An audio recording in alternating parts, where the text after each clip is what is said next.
Continuando, meus amigos, agora a gente passa para o nosso item 1.9, mais precisamente da identificação criminal. Olhem só, constitui direito e garantia fundamental de qualquer cidadão, basta nós pegarmos o artigo 5º do texto constitucional, que ele estabelecerá que os civilmente identificado não será submetido à identificação criminal, salvo nas hipóteses autorizadas por lei.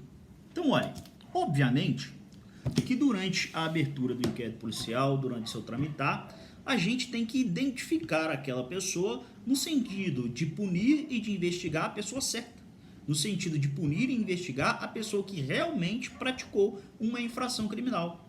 Infelizmente, a gente vê na prática que determinadas pessoas são presas no lugar de outra, de que determinadas pessoas assim o faz em virtude de ser homônima, em virtude de ser eventualmente gêmeos, e isso é que se quer vedar com a respectiva identificação criminal. Ou seja, a gente identifica determinada pessoa no sentido de aferir se é aquela que de fato cometeu a atividade criminosa e é ela que de fato poderá ser julgada e eventualmente condenada em uma respectiva ação penal.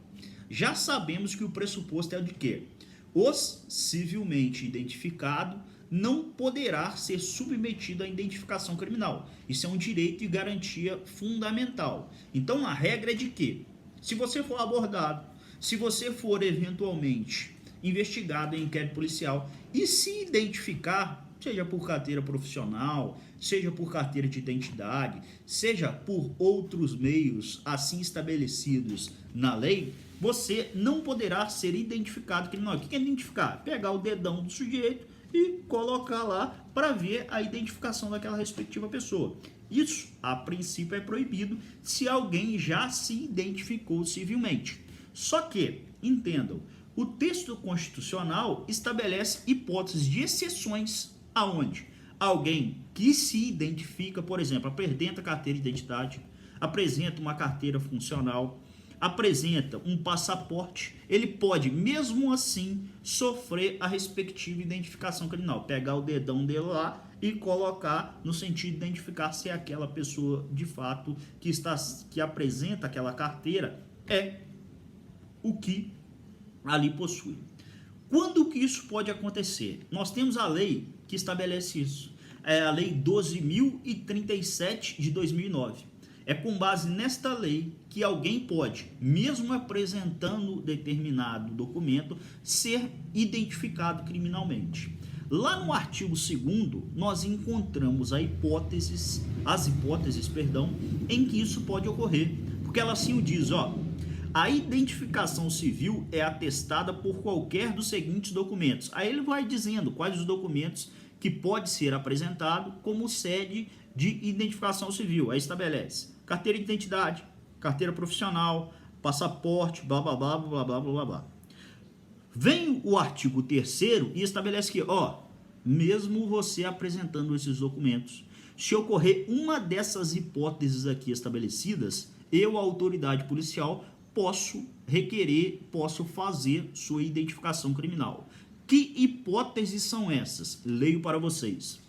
Embora apresentado o documento de identificação, poderá ocorrer identificação criminal quando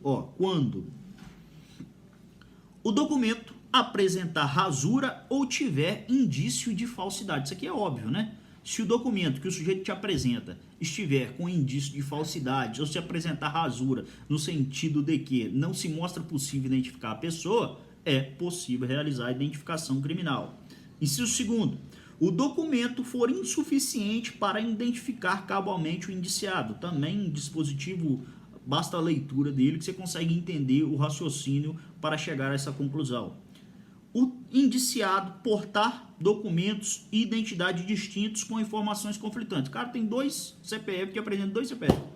O cara tem 2 carteiras de identidade, uma com o número A, uma com o número B. Um com o nome A, um com o nome B. É óbvio que eu vou ter que identificar essa pessoa para saber se as duas são falsas ou qual é falsa. E aí, senhores, basta vocês fazerem a leitura ostensiva do artigo 3º que vocês vão perceber quais são as hipóteses em que, de fato, é possível realizar a identificação criminal, mesmo que alguém apresente algum documento de identificação. A ideia geral é de que, se esse documento não for suficiente para identificar a respectiva pessoa, eu posso fazer a identificação criminal. Tá? Tranquilo? Mas saibam, regra geral, basta que alguém se identifique com os documentos apresentados no artigo 2º. Só excepcionalmente é que você pode realizar a identificação criminal e essas exceções constam no artigo 3º da Lei 2037. Beleza? Falou!